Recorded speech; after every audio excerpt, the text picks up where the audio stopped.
Olá, pessoal! Hoje, na nossa aula sobre auxiliar de escritório, eu vou falar de algumas práticas de recursos humanos, porque alguns escritórios são voltados para isso, para o RH. Então, quais as funções que esses escritórios costumam realizar dentro dessa área de RH e como um auxiliar de escritório pode trabalhar aí dentro dessa área de atuação. Então, sejam bem-vindos à nossa aula. Eu vou começar falando de algo muito importante para quem está no mercado de trabalho, que é a consolidação das leis do trabalho, a CLT. A gente conhece mais por CLT e geralmente a gente fala, você é contratado por CLT ou não? Então, hoje a gente vai entender o que significa isso, ser contratado através das regras da CLT. A CLT ela foi criada para garantir e consolidar os direitos dos trabalhadores brasileiros, por isso o nome consolidação, né? Havia leis trabalhistas até ela ser criada, mas não eram tão consolidadas. Ela descreve não apenas os direitos dos trabalhadores, mas também as obrigações que eles têm em relação aos seus empregadores, tá? Com ela, né, foram legalizadas as jornadas de trabalho, as condições para exercer esse trabalho e os benefícios que advêm desse trabalho, assim como as responsabilidades de empregado e de empregador. E agora eu gostaria que vocês olhassem um pouco essa imagem, né, do site Tangerino, dos conceitos fundamentais da CLT. A CLT, ela pressupõe uma relação de trabalho, gente, que sempre vai ter essas três colunas, tá? E vocês vão entender, mas não é sempre assim? Não, vocês vão entender melhor do que eu estou falando quando eu falar de trabalho terceirizado, trabalho temporário. Então, na CLT, na contratação via CLT, nós temos um empregador, considera-se empregador a empresa individual ou coletiva, né?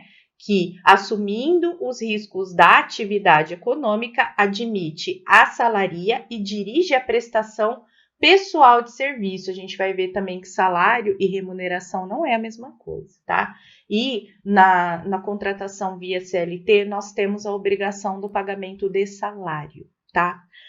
Nós temos um empregado, e aqui a gente precisa entender a palavra empregado, não no sentido de diminuir ou no sentido mais pejorativo, como a gente evita usar, hoje em dia a gente usa colaborador, né, ao invés de empregado, mas quando a gente fala de lei trabalhista, a gente precisa usar essa palavra, porque na verdade é o verbo empregar que está em jogo aí. Nós temos quem emprega e quem é empregado. Então, não tem nenhum sentido pejorativo ou negativo nessa palavra. É simplesmente para explicitar a relação. Essa relação precisa ser bem clara, tá? Então, considera-se empregado alguém que tem emprego. Toda pessoa física que prestar serviços de natureza não eventual ao empregador sob a dependência deste mediante salário. Preste atenção nessa questão da pessoa física, porque contrata-se via CLT através da carteira de trabalho, onde consta um CPF. Se uma empresa contratar um empregado e esse empregado for empregado através de CNPJ, professora, aí não é uma relação via CLT, tá? É uma relação entre duas empresas, como a gente vai ver. Serviço efetivo é o período em que o empregado esteja à disposição do empregador, aguardando ou executando ordens, salvo a disposição especial expressamente consignada. Então, nos nossos estudos sobre RH, a gente vai ver que esse tempo de serviço precisa ser cuidadosamente, detalhadamente especificado, inclusive na folha de pagamento que venha se transformar no olerite que é entregue ao empregado, tá? Ao trabalhador. Então, o contrato de trabalho é um ato formal sobre a relação laboral que envolve um empregado e um empregador / tomador de serviços, tá? Sendo, portanto, algo bilateral. Esse contrato deve ser cordial, lícito e aprovado por ambas as partes, não desfavorecendo nenhuma delas. E por isso a CLT cuida, né? Não, mas a CLT vai cuidar só do trabalhador. Não, ela cuida de quem emprega também, porque ela garante deveres para esse trabalhador, tá? Então, isso significa que o contrato de trabalho é um acordo consensual, ele é escrito ou verbal entre uma pessoa física, trabalhador, e uma pessoa física ou jurídica. Então, o empregador, ele não precisa necessariamente ser uma pessoa jurídica, tá? Um CNPJ. por meio do qual a primeira se compromete a executar um serviço e a segunda a remunerar o serviço prestado. O contrato de trabalho é intuito personae, em relação ao empregado, mas não em relação ao empregador. Aí quer dizer o que isso? Quer dizer que o empregado ele deve desempenhar as funções descritas no contrato ele mesmo. Se eu for contratada para dar uma aula para uma escola, eu não posso acordar e falar assim, eu não vou mais naquela escola. Mãe, vai no meu lugar lá. Não posso. O contrato de trabalho está especificando eu. Se eu precisar faltar, é a escola que me substitui, não sou eu mesmo, né? E outra coisa, então ele mesmo deve desempenhar essas funções sem terceirizar. Só que o empregador, ele pode ser substituído, tá? Por quê? Porque às vezes uma empresa é vendida, às vezes o dono da empresa falece e os herdeiros assumem. Então, aquela pessoa que te contratou, ela pode mudar. Só que o CNPJ, dificilmente ele muda, mesmo quando uma empresa é vendida. Então, são raros os casos, mas pode ser feito aí uma atualização do contrato de trabalho. Bom, antes de prosseguir com essa parte documental e legal da CLT, é importante a gente falar de uma etapa que é pré-contratação, que é a fase de recrutamento e seleção. Geralmente, quem faz o recrutamento e a seleção é a própria empresa. O escritório não vai se preocupar com isso, o escritório de relações humanas. Só que o que acontece? Ele pode fornecer orientações sobre o processo de recrutamento e seleção, e sim, alguns escritórios fazem todo o processo pela empresa. A empresa diz, estou precisando de determinado número de colaboradores nos setores XYZ. A empresa corre atrás. Então, ela passa por todas essas etapas, não só a parte de admissão e depois controle de folha de pagamento, etc. Então, assim, começando pela diferença entre recrutamento e seleção, tá? O recrutamento, gente, é o processo inicial, ele vai atrair e procurar candidatos que sejam classificados para a vaga. Esse recrutamento, ele pode acontecer de forma interna na empresa, caso a empresa não supra essa necessidade, aí ela procura no mercado de trabalho externo, e aí entra o escritório que presta serviços, tá? Se o escritório ficar responsável por esse processo, ele vai divulgar da maneira que ele achar mais adequada. Tem empresa, por exemplo, que vai pedir sigilo, fala, olha, eu não quero que divulgue em todo lugar, eu quero que você procure em lugares específicos, né? Ou procure indicações, então aí o escritório vai definir qual a melhor estratégia, né? Esse processo vai se iniciar, então, com a procura dos novos colaboradores e termina com o encerramento das candidaturas. Quando você tem uma lista ali de pessoas que você julga adequadas para a vaga, você vai para a seleção. A seleção é o processo final, é o processo de pré-seleção de candidatos, montagem, decisões finais de contratação. Você pode fazer na seleção entrevistas, análise de currículos, aplicar provas, ou tudo isso. Você pode montar um processo seletivo, né, para isso. Então, o processo seletivo ele vai englobar a fase de recrutamento e a fase de seleção também. Esse processo de seleção ele precisa ser conversado com a empresa, né, para ver exatamente o que a empresa espera do futuro colaborador. Geralmente, esse processo tem início após o encerramento das candidaturas e termina com a decisão da contratação. Quando decide-se contratar este colaborador, a gente já vai ver como que é a fase de admissão, mas muitas empresas, elas querem que o colaborador passe por programas de integração.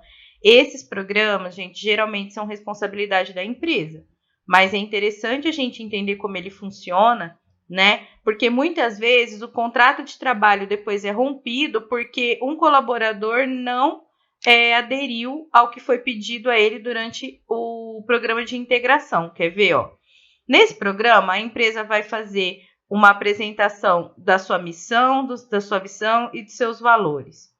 Geralmente tem um kit e mensagem de boas-vindas, uma apresentação do líder e colegas de trabalho, um treinamento inicial para desempenhar as funções. É muito comum hoje que as empresas façam treinamento. Mas o colaborador já tem uma qualificação, ele já é doutor, etc. Tá, mas o modo como cada empresa funciona é diferente, tá? Seja ela da área de educação, de marketing, de finanças e etc, tá?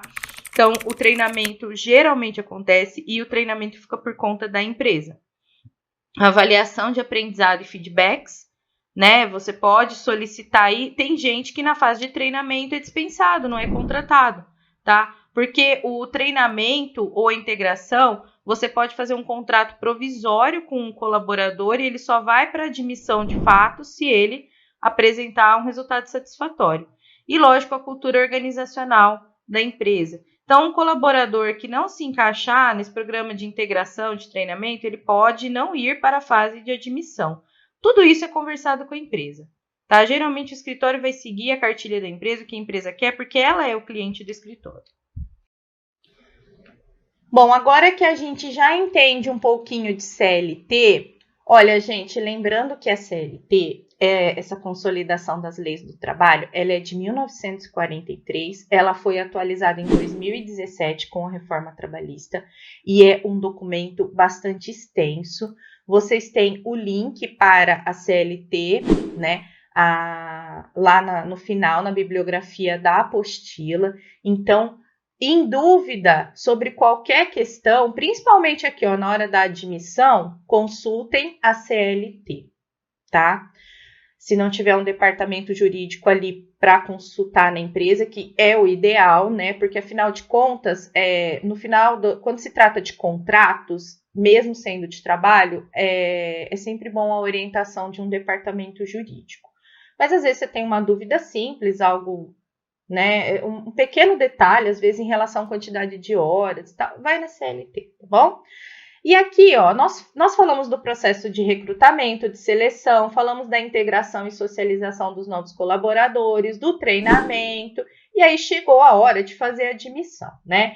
E aí, como que é esse processo burocrático de admissão? Porque o processo não burocrático, a gente já viu que é a integração do colaborador. Bom, aqui tem um fluxograma da admissão, tá? Esse fluxograma começa, então, com contato com o profissional aprovado para coleta de dados, encaminhamento para o exame admissional. Quem já foi contratado via CLT sabe como é feito esse exame, né? As empresas geralmente escolhem o local, né? Você passa por um exame físico, responde formulários e leva isso para o RH da empresa. Aí tem a avaliação do exame, contato para comunicar se a pessoa foi considerada apta ao trabalho. Se ela não foi, fui reprovado no exame médico, é interrompido o processo de admissão. A empresa pode fazer isso? A empresa pode. Mas você pode pedir uma justificativa para não ser aprovado e, assim, já vimos casos, né? Por exemplo, da pessoa ser reprovada por ser obesa, por exemplo, que foram parar na justiça. Então, assim, você tem o direito de questionar, tá? Mas vamos supor que deu tudo certo, você foi aprovado. Solicitação da cópia de documentos pessoais. E quais são esses documentos pessoais? Está aí no quadro, ó. Foto 3x4, carteira de trabalho e previdência social, documento de identidade, número do PIS/PASEP, vou falar ainda de PIS/PASEP, comprovante do CPF, né? Um xerox do CPF, título de eleitor, comprovante de residência, certificado de reservista para homens maiores de idade, tá? Junto a esses documentos, muitas vezes a empresa já pede os documentos comprobatórios do currículo, que são os diplomas e certificados. Mas documentos pessoais são esses aí, tá? Temos a convocação para assinatura do contrato, cadastro no sistema interno da folha de pagamento. Todo esse processo, ele costuma durar uns 2 ou 3 dias, dependendo do tempo que o colaborador leva para fazer o exame médico e providenciar esses documentos, tá? Pode ser feito tudo no mesmo dia. Quem já sabe mais ou menos esses documentos de cabeça, já vai para o processo de admissão com tudo pronto.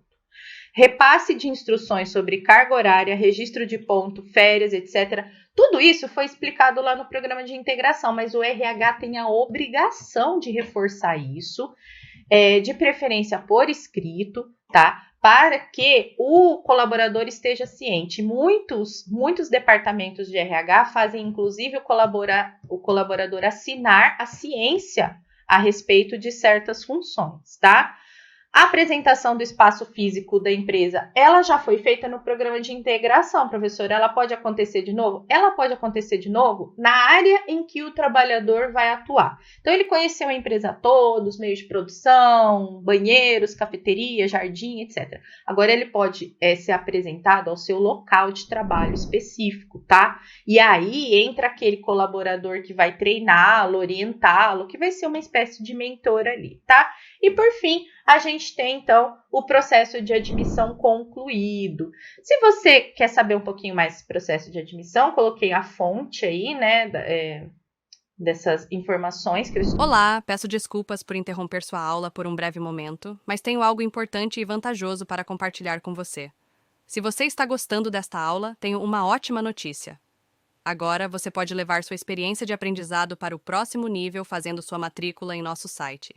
Ao se matricular, você terá acesso exclusivo a uma série de benefícios. Primeiro, você pode baixar a apostila completa do curso em PDF, perfeita para acompanhar as aulas e revisar o conteúdo sempre que precisar. Além disso, ao concluir o curso, você terá a oportunidade de adquirir um certificado de conclusão, um grande passo para o seu desenvolvimento profissional e acadêmico. E sabe o que mais? Ao assistir às aulas diretamente em nosso site, você terá uma experiência de aprendizado sem interrupções ou propagandas. Isso significa mais foco e eficiência no seu estudo. Então, não perca essa chance. Clique no link na descrição deste vídeo ou visite nosso site para se matricular agora mesmo.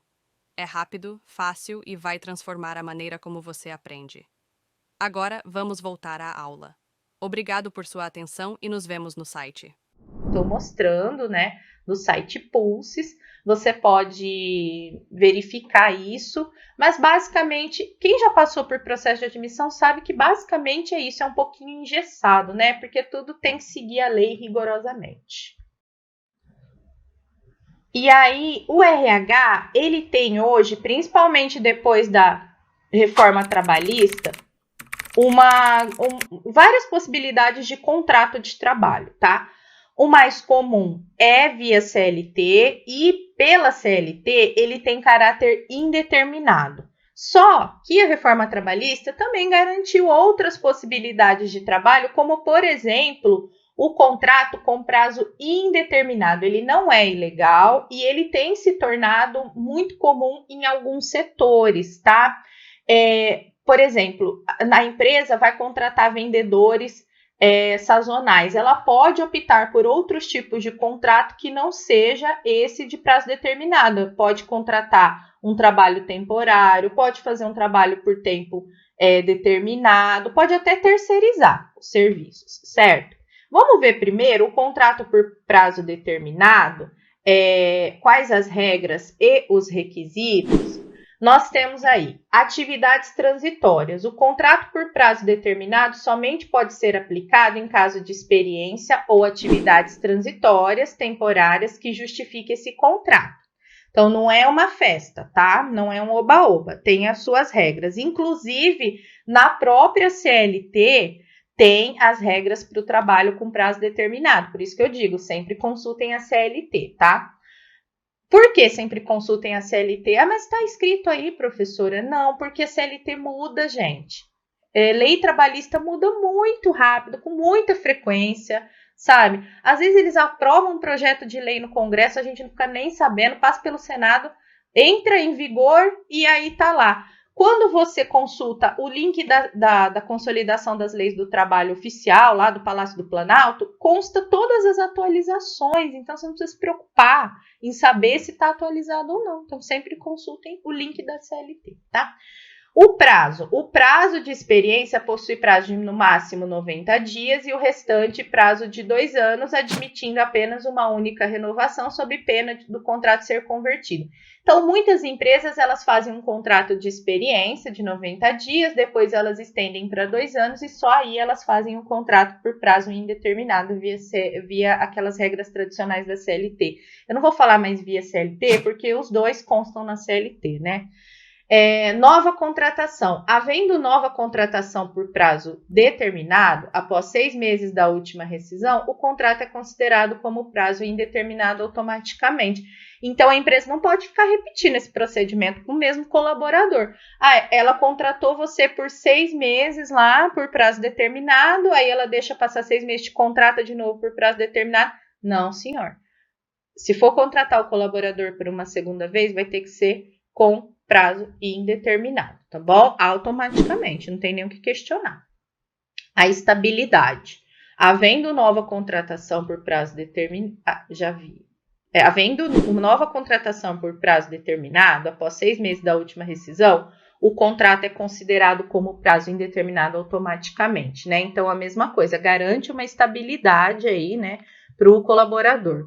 Nulidade do contrato. Caso o contrato não cumpra algumas das regras ou dos requisitos, poderá ser declarado nulo na justiça com a condenação da empresa ao pagamento da rescisão, tá? Então, a CLT abre essa possibilidade de prazo determinado, mas ela também coloca ali as suas regras, tá? É importante se manter atualizado, porque às vezes não sai da CLT a possibilidade do contrato com prazo determinado, mas mudam algumas regras, tá? Além disso, gente, a gente tem o contrato intermitente, que também é uma possibilidade que foi aberta pela reforma trabalhista. O contrato intermitente, vocês veem na imagem do meio aí no slide, né? O contrato intermitente é caracterizado pela ausência de uma jornada fixa e regular, tá? O empregador pode convocar o trabalhador de acordo com a sua necessidade por aumento de demanda. Então, eu contrato ali um digitador, vamos supor assim, né? Através de contrato intermitente. O empregado só recebe pelas horas que efetivamente trabalhar. A empresa deve chamar o funcionário com pelo menos 3 dias de antecedência e informar o período de trabalho. Ele tem até um dia útil para responder se aceita, tá? O funcionário não tem contrato de exclusividade, pode trabalhar para mais de uma empresa. A partir do momento que ele aceita, é feito um contrato ali para aquelas horas, para aqueles períodos, e ele vai ter direito a férias e 13º proporcionais a essas horas trabalhadas e jornada semanal de no máximo 44 horas, tá? Então, assim, eu vou contratar alguém para digitar, eu quero que 80 horas por semana. Não. Ele recolhe as contribuições previdenciárias e sociais, tá? Então, geralmente, você chama, assim, quando você precisa de um serviço que não é executado a todo tempo na empresa. Por exemplo, embalar alguns produtos, digitar, fazer um balanço financeiro. A empresa vai passar por uma auditoria, precisamos agora contratar alguns freelancers, né, para ajudar no trabalho. É isso. Você faz esse contrato porque uma empresa que tem responsabilidade fiscal e social sempre vai documentar suas relações de trabalho, tá? Junto a isso, nós temos o trabalho temporário, que é muito comum, é regulamentado também por lei e consiste na prestação de serviços por um trabalhador através de agenciamento, tá?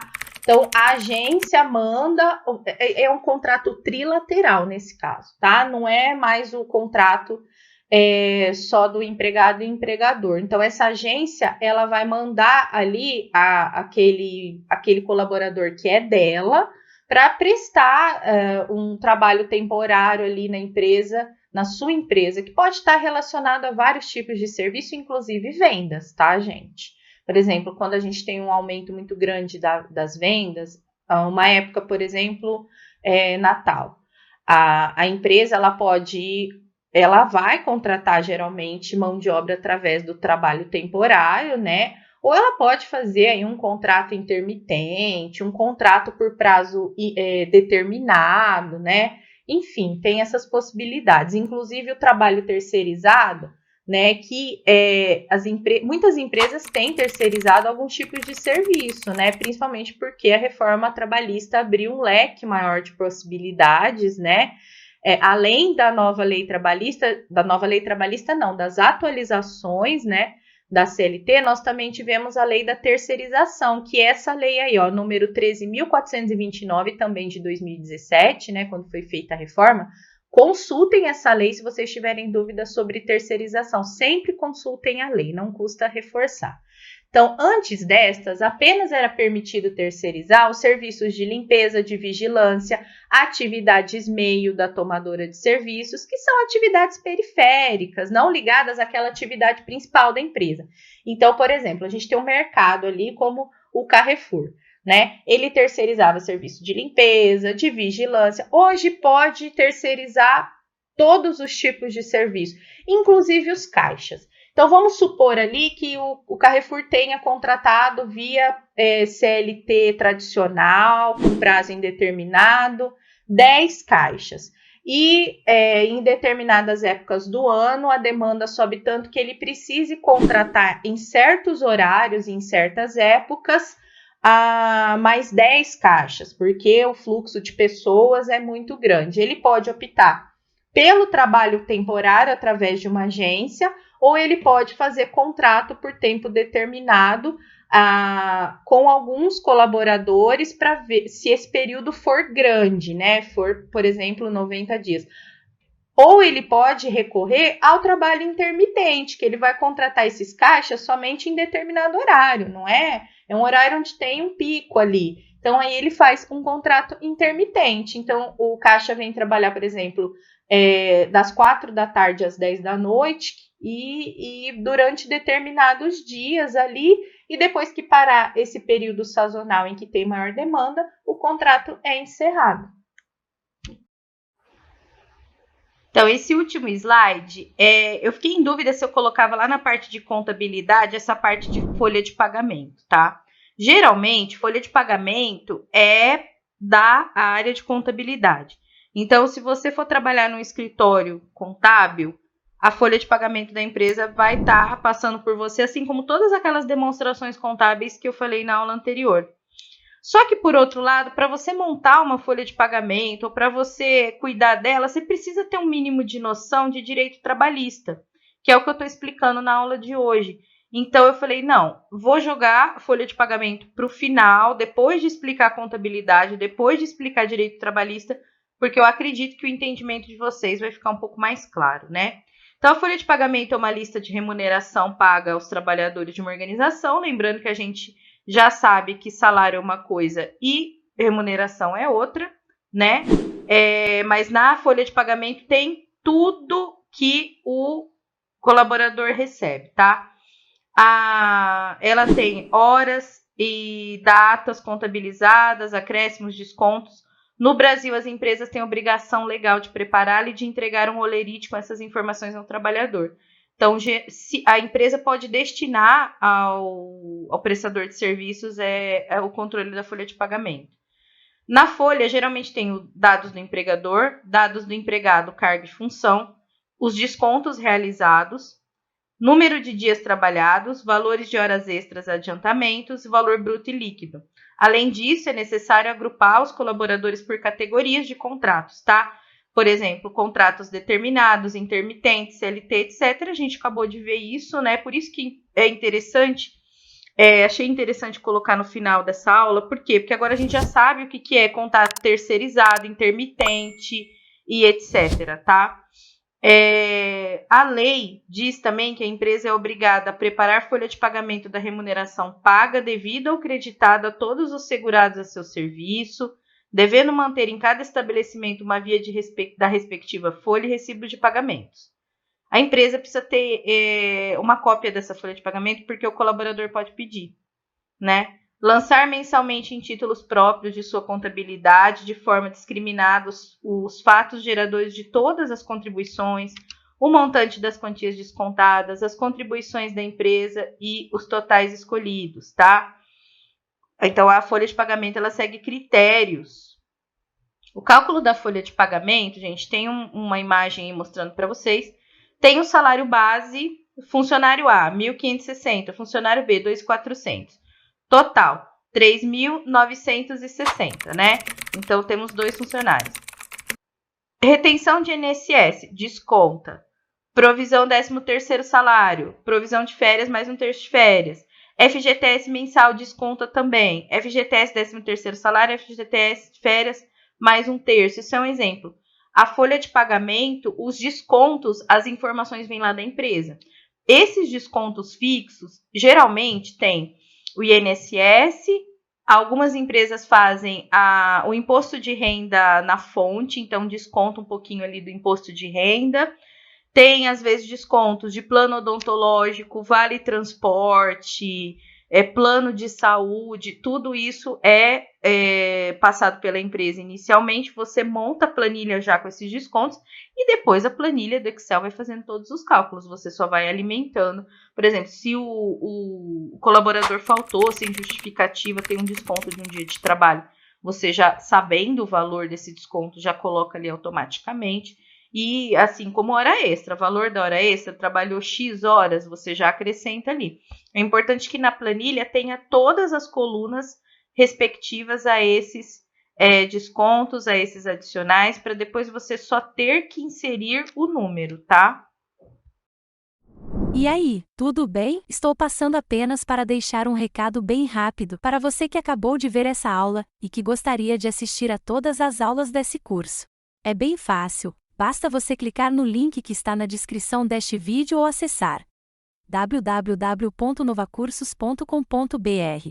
Fazendo sua matrícula em nosso site, você terá acesso a todas as aulas desse curso e mais centenas de outros cursos, além de poder fazer avaliação.